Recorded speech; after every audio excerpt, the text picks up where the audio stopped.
Hello दोस्तों, स्वागत है आपका बेस्ट एजुकेशन स्टडी में। तो दोस्तों, इससे पहले पिछली वीडियो में हमने क्लास 8 के 2.2 का क्वेश्चन नंबर 7 तक कंप्लीट कर लिया था। 2.2 के क्वेश्चन नंबर 7 तक कंप्लीट कर लिया था और आज क्वेश्चन नंबर 8 की हम बात करेंगे। तो दोस्तों, जो बच्चा इस चैनल से तैयारी करता है उस बच्चे को हम 90% से अधिक अंक की गारंटी देते हैं। क्लास 8 का एनसीईआरटी मैथ का संपूर्ण सिलेबस कराया जाएगा, बेसिक से हाई लेवल तक का। ठीक है दोस्तों, अब बात करते हैं हम क्वेश्चन नंबर 8 की। इसमें कहा गया है 3 लगातार पूर्णांक बढ़ते क्रम में लेकर उन्हें क्रम से 2, 3 और 4 से गुणा कर योग करने पर योगफल 74 प्राप्त होता है। तीनों पूर्णांक ज्ञात कीजिए। अब पूर्णांक क्या होते हैं? जो संख्या 0 से स्टार्ट होती है और अनंत हो जाती है, में उनके बीच की कोई सी भी संख्या उठा ली जाए, चाहे 0 उठा ली जाए, तो वह पूर्णांक के अंदर आते हैं। अब बात कर रहा है इसमें 3 लगातार पूर्णांक। लगातार मतलब जैसे 1 ले लिया, 2 उससे अगला संख्या 2 ले ली, उससे अगली संख्या 3 ले ली। 3 लगातार होने चाहिए, चाहे 10 ले लिया, 11, 12, 3 लगातार है, 21, 22, 23 लगातार है। तो ये 3 संख्या, कोई भी 3 संख्या लगातार लेनी है। ठीक है, तो इसमें मान लेंगे कि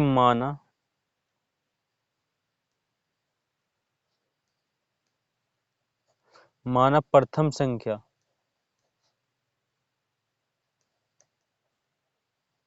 क्या है हमारी? x है। उससे अगली संख्या क्या होगी? दूसरी संख्या क्या होगी हमारी? x+1। क्योंकि अगर मानने की बात ये 10 है, 10 में 1 जोड़ेंगे 11 जब भी तो होगी, तो उससे अगली संख्या होगी, तो बढ़ते क्रम में है नहीं। तीसरी संख्या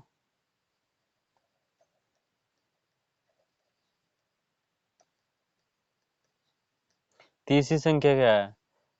x+1+1, जो कि होगी x+2। क्यों?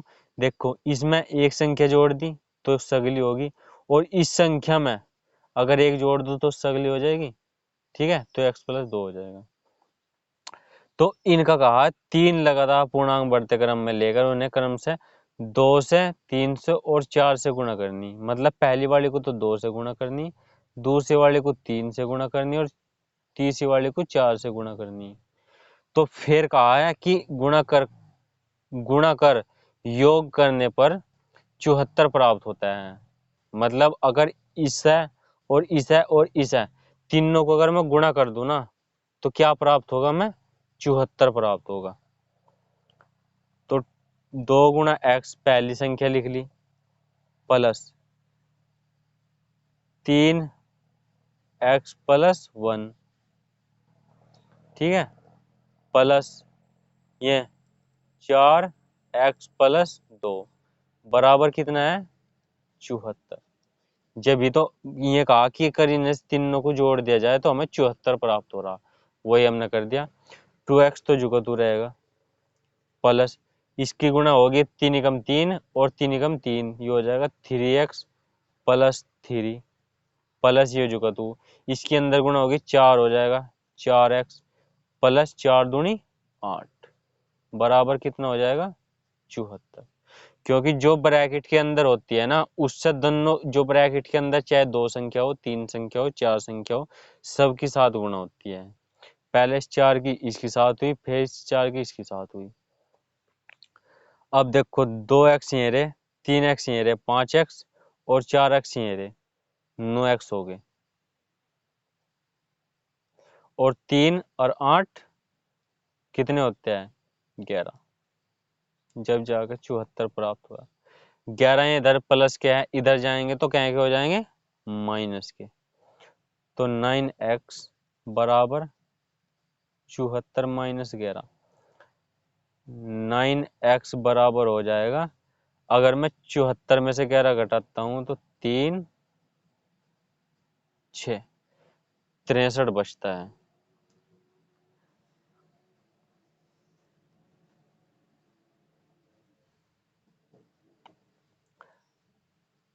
9x बराबर कितना है 63।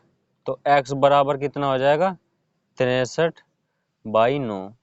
9×7 = 63। x का मान कितना आ गया 7। तो ये क्या है तीनों पूर्णांक क्या है। अब ये कहा गया है तीनों पूर्णांक क्या है। प्रथम पूर्णांक था हमारा वो था x जो कि कितना है 7।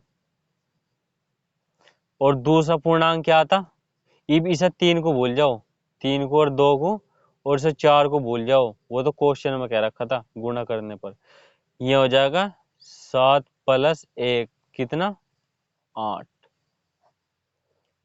पहला पूर्णांक 7 है, दूसरा 8 है और तीसरा हो जाएगा x + 2 मतलब 9। तो हमने तीनों पूर्णांक ज्ञात कर दिए। पहला पूर्णांक क्या है हमारा 7 है, दूसरा 8 है, तीसरा 9 है। अगर इन्हें तीनों को 2 से 3 से और 4 से गुणा करके जोड़ा जाए तो 63 क्या होगा, ये कहा गया था।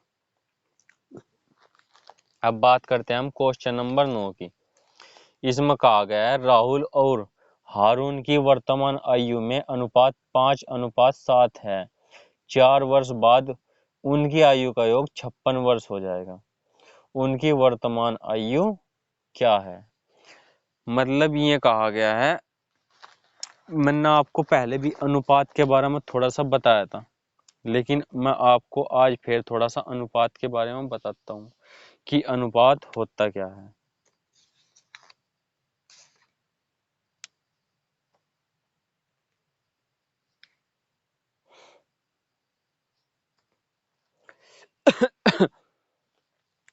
जैसे कोई संख्या है ना, अगर मैं उसे एक ही संख्या से भाग दे दूं और जो शेष फल बचेगा उसे क्या कहते हैं, हम अनुपात कहते हैं। ठीक है दोस्तों। तो राहुल और हारून की वर्तमान आयु कुछ होगी, उसे किसी संख्या से भाग दे दी, जिससे भाग दी वो तो गायब कर दिया, और जो शेषफल बचा 5:7 बचा, उस शेषफल को हमने इन्होंने लिख रखा। उसके बाद कहा 4 वर्ष बाद उनकी आयु का योग 56 वर्ष हो जाएगा।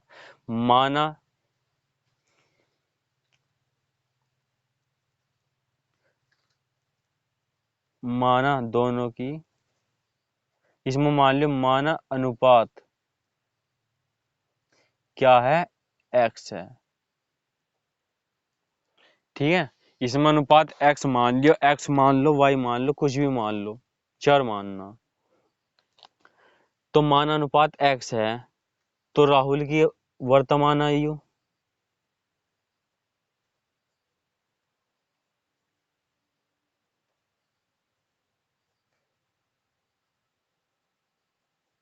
राहुल की वर्तमान आयु क्या हो जाएगी 5x, क्योंकि जब 5 इसकी अनुपात है तो अनुपात हमने क्या मानना है x, तो दोनों की गुणा करेंगे तो 5x हो जाएगी। और हारून की कितनी हो जाएगी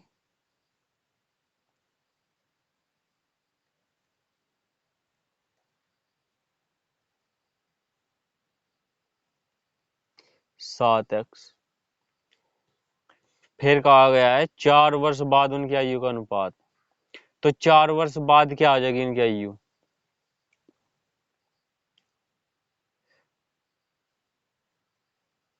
राहुल की 4 वर्ष बाद आयु कितनी हो जाएगी 5 तो उसकी पहले थी और उसमें 4 और जोड़ दी। अब बात करते हैं किसी बच्चे की आयु 15 वर्ष है और पूछने लगे कि 4 वर्ष बाद तेरी आयु क्या हो जाएगी, तो 15 में 4 जोड़ेंगे जब भी तो पता लगेगा, हाँ 19 साल का हो जाएगा 4 वर्ष के बाद।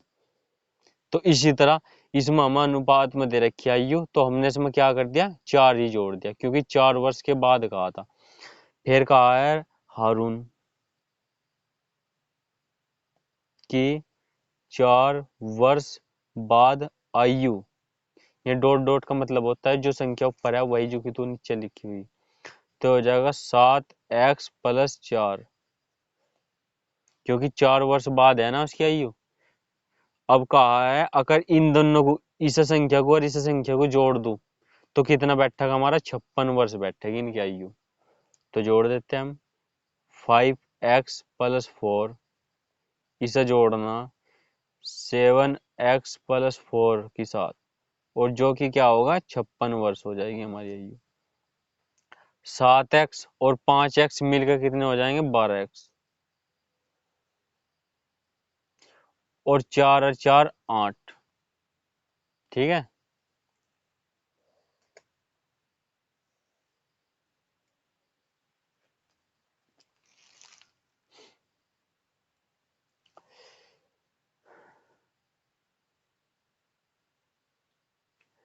तो 12x+8 बराबर कितना है, 56।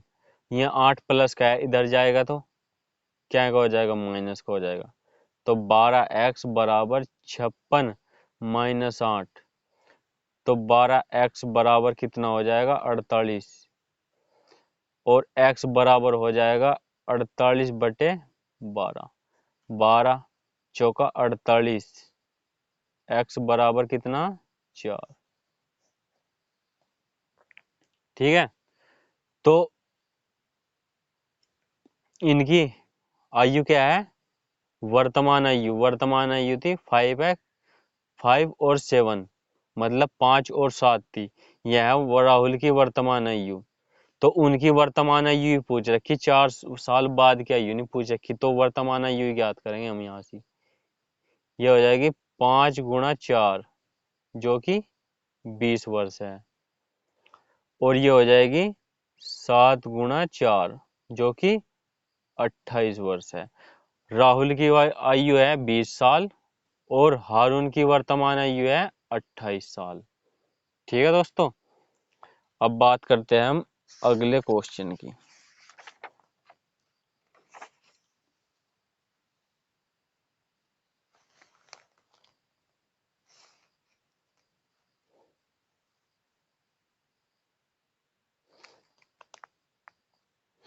क्वेश्चन नंबर 10 की। क्वेश्चन नंबर 10 में यह कहा गया है, क्वेश्चन नंबर 10 में यह कहा गया है कि किसी कक्षा में बालक और बालिका की संख्याओं में अनुपात है 7:5 है। बालकों की संख्या बालिकाओं की संख्या से 8 अधिक है, तो कक्षा में कुल कितने विद्यार्थी हैं। अब बात करते हैं हम बालक और बालिका, मतलब कक्षा में, किसी भी कक्षा में कुल विद्यार्थी होते हैं, जिसमें आधे तो होते हैं लड़के और आधी होती है लड़की, लेकिन किसी में लड़के ज्यादा होते हैं कक्षा में और किसी कक्षा में लड़की कम होती है। इसमें क्या कहा गया है, बालिकाओं की संख्या बालकों की संख्या बालिकाओं की संख्या से 8 अधिक है। मतलब इसमें यह कह दिया कि जो लड़के हैं ना, लड़के, उनकी संख्या लड़कियों की संख्या से 8 अधिक है, और लेकिन हमें संख्या दे नहीं रखी, लेकिन हमें अनुपात दे रखा। बस अगर अनुपात दे रखा तो क्वेश्चन हल होगा। अब मानेंगे इसमें वही पिछले वाला क्वेश्चन कि माना अनुपात x है, हम अनुपात क्या मान लेंगे, x। तो बालकों की संख्या कितनी होगी, 7x 7x है ना,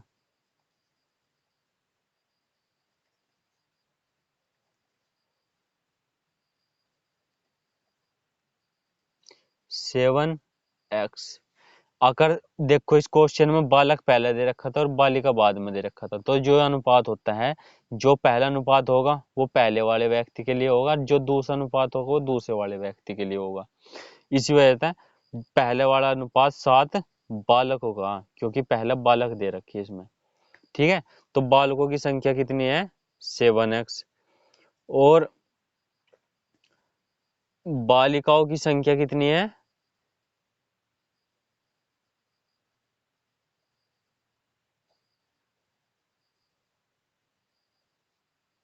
की संख्या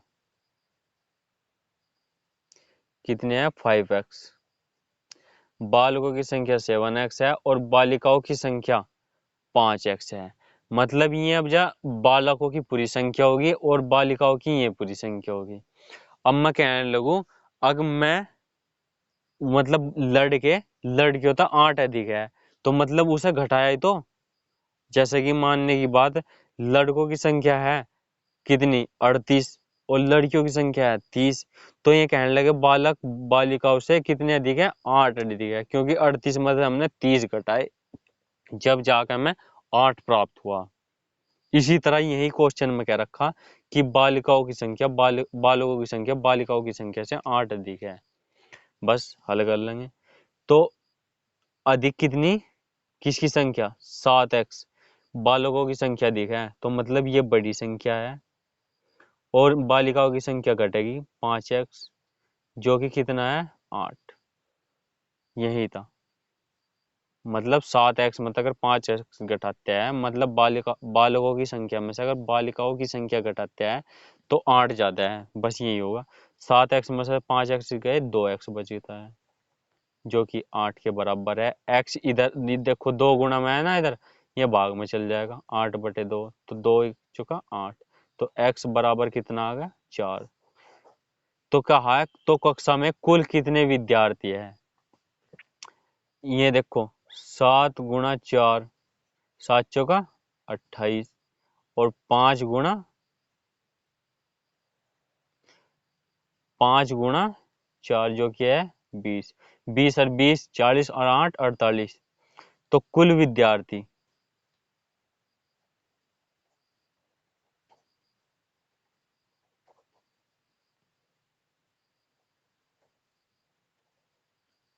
कुल विद्यार्थी 48 हैं, क्योंकि इन्हें इन्हें दोनों को जोड़ेंगे ना,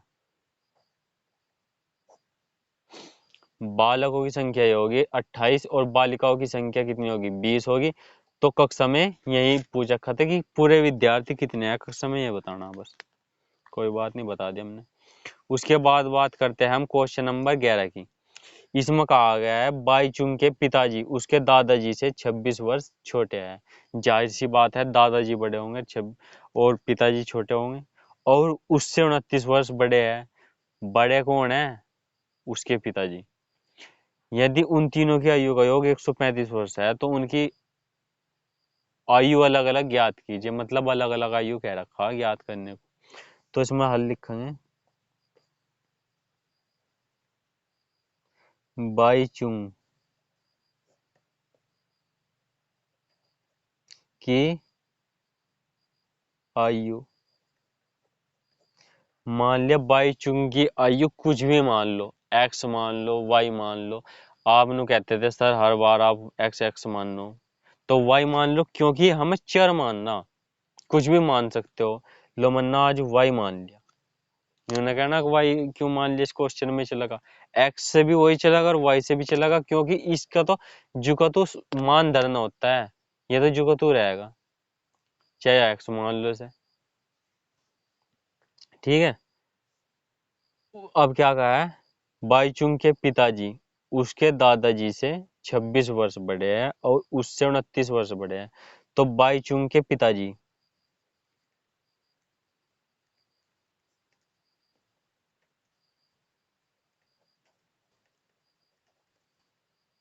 की आयु कितनी होगी, वाई तो उसकी होगी बाईचुंग की, और 29 वर्ष, और उससे 29 वर्ष बड़े हैं, किससे, 29 वर्ष बड़े हैं। देखो, सबसे छोटा तो बाईचुंग होगा, उसका पिताजी उससे कहा ना 29 वर्ष बड़े, तो इसमें थोड़ा उससे में आपको कंफ्यूजन हो सकता है, लेकिन आप कॉमन सेंस अगर लगाते हो कि दादाजी और पिताजी और बच्चे तीन ही व्यक्ति है इसमें, जिसमें कि दादाजी सबसे बड़े होंगे, और उसके पिताजी बीच के होंगे, और बच्चा छोटा होगा बाईचुंग, तो उससे बड़े हैं कितने वर्ष, 29 वर्ष। अब जाहिर सी बात है, दादाजी से तो कोई बड़ा नहीं हो सकता, जाहिर सी बात है दादा बड़ा हो सकता है, ठीक है, लेकिन इसमें कह रखा पिताजी उसके दादाजी से 26 वर्ष छोटे हैं, ठीक है। तो लेकिन किससे, बाईचुंग से ही बड़ा होगा उसका पिताजी, जाहिर सी बात है, ये 29 वर्ष उसके पिताजी की आयु है, बाईचुंग से बड़ी, ठीक है। अब उसके बाद बात करते हैं हम उसके दादाजी की आयु।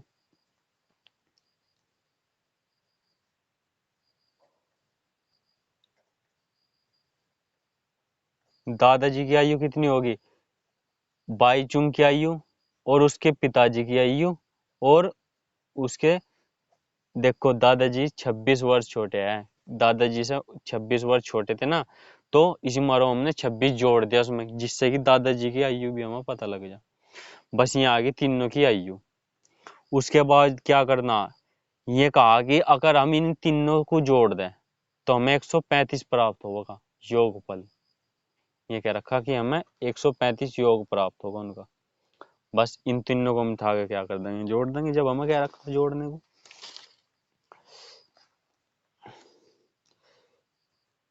y plus 29 plus y plus 29 plus 26 बराबर कितना है, 135 वर्ष, जो कि इन तीनों की आयु है। y y y तो ये तो हो जाएगा 3y। 29 और 29 और 26, 29 58 हो गए, तो 58 और 6 64 84, 84 बराबर होगा 135। इसे 29 को, 26 को और 29 को, इन तीनों को जोड़ा हमने तो 84 प्राप्त हुआ। 84 इधर प्लस का, इधर जाकर माइनस का हो जाएगा। 3y बराबर होगा 135 माइनस 84। अगर 135 में से 84 जाते हैं तो 51, तो 3y बराबर 51 हो जाएगा। और जब 3 ये इधर गुणा में इधर जाएगा तो भाग में हो जाएगा, तो y बराबर हो जाएगा 51/3। 17 या 51, तो y बराबर कितना हो गया, 17। y बराबर कितना हो गया, 17 प्राप्त हुआ y बराबर। अब y किसकी आयु थी, बाईचुंग की, और बाईचुंग के पिताजी की आयु कितनी थी, y प्लस 29, मतलब 17 प्लस 29, जो कि कितना होगा,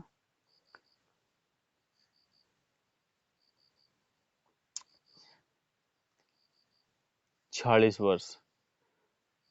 और दादाजी की आयु कितनी थी, बाईचुंग की आयु और उसके पिताजी की आयु और 26 वर्ष अधिक, तो इसमें हो जाएगा 17 प्लस 29 प्लस 26, जो कि कितना प्राप्त होगा, 6 8 और 8 16, 6 22, अस्सी लगे 2, 1 5 और 2 7, 72 वर्ष।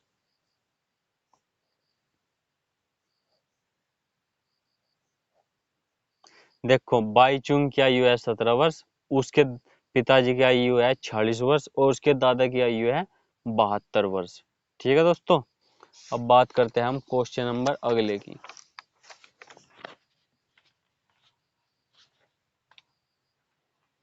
इसमें कहा गया है क्वेश्चन नंबर 12।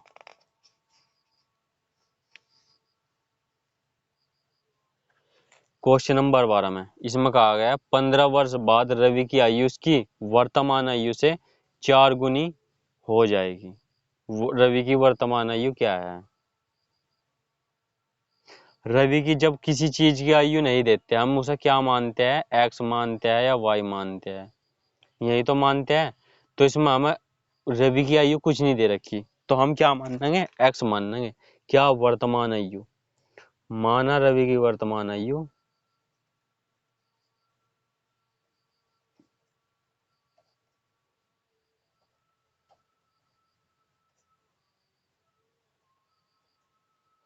एक्स वर्ष है, ठीक है।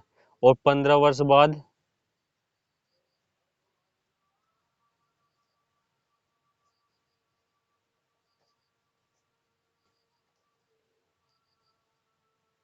आयु कितनी हो जाएगी, एक्स प्लस 15, क्योंकि अब मेरी आयु मानने की बात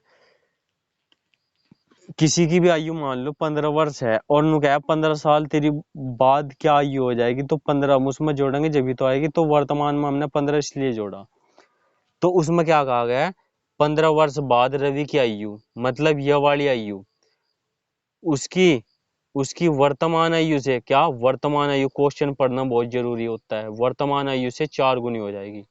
मतलब वर्तमान आयु यह है, अगर इसमें 4 से गुणा कर दो तो 4 गुनी हो जाएगी। तो बस यही कह रखा कि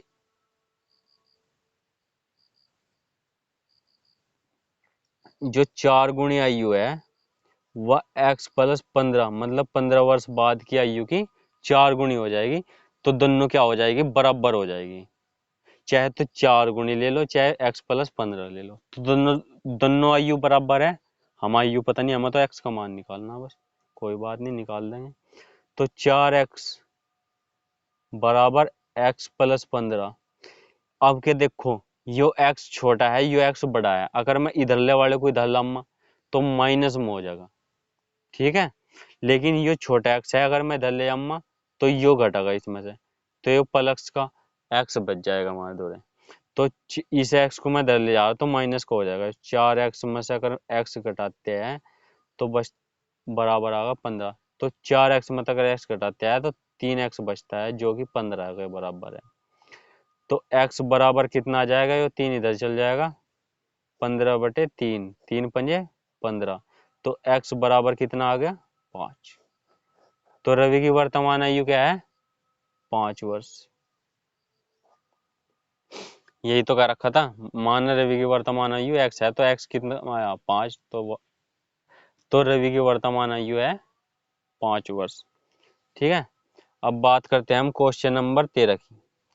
इसमें कहा गया है, एक परिमेय संख्या को 5/2 से गुणा कर 2/3 जोड़ने पर -7/12 प्राप्त होता है, तो वह संख्या क्या है। मतलब मैंने आपको बता रखा परिमेय संख्या क्या होती है, जो अंश बटे हर के रूप में होती है, मतलब p/q के रूप में होती है, जिसका अंश भी होता है और हर भी होता है। तो इसमें कोई संख्या नहीं दे रखी, माना, इसमें लिखेंगे माना परिमेय संख्या कितनी है, x है। परिमेय संख्या में 5/2 से गुणा करनी, तो कोई बात नहीं, ये रही परिमेय संख्या। जो जो कहेगा क्वेश्चन में हम तो वो करते चल जाएंगे। इसमें क्या रखा है, 5/2 से क्या करो, इसमें गुणा कर दो, यो कर दिया। गुणा कर 2/3 जोड़ने पर, इसमें नु कह रहा पूरी संख्या में 2/3 जोड़ दो, ले हम तो 2/3 भी जोड़ देंगे भाई। फिर क्या रखा कि जोड़ने पर -7/2 प्राप्त होता है, जो प्राप्त होता है वो बराबर से दूसरी तरफ लिखा जाता है। ये प्राप्त हो गया, कोई बात नहीं, हमने तो जो कहा हमने कर दिया। ये देखो प्लस का इधर जाकर माइनस का हो जाए, क्योंकि हम इसको इधर ले जाएंगे। तो x गुणा 5/2 तो जुगा तू रखो, इसे इधर ले जाओ, तो -7/12, यो इधर आकर माइनस का हो जाएगा, 2/3 हो जाएगा। इन दोनों के हर बराबर नहीं है, पहले इन्हें हल करना है। इसे हल किस तरह होगा, अगर कोई परिमेय संख्या हो सबसे पहले हर बराबर करो। इसका हर बराबर, मैं इस छोटे वाले को 12 बना रहा, 4 से गुणा कर दो तो मैं 12 हो जाएगा। तो जो नीचे गुणा करी उसी संख्या से ऊपर गुणा करी, तो 12 हो गया। तो हो जाएगा x गुणा 5/2 बराबर, ये हो जाएगा 4, ये हो जाएगा -7/12 -8/12। दोनों के हर बराबर हो गए। जब हर बराबर हो जाते हैं तो ऊपरली संख्या हम जोड़ लेते हैं या घटा लेते हैं, जो भी चिन्ह होता है, और नीचे बस केवल 2 12 में से एक ही 12 रखते हैं, 2 हर में से एक ही हर रखते हैं, ठीक है। माइनस के 7 है, माइनस के 8 है, तो कितने हो जाएगा, -15 हो जाएगा। ये हो जाएगा -15/12, ठीक है। अब देखो, ये गुणा में है, इधर जाकर क्या होगा, ये 2 इधर से गुणा में चल जाएगा, और ये 5 इधर आ जाएगा भाग में। तो x बराबर कितना आ जाएगा, -15 गुणा 2/12 गुणा 5।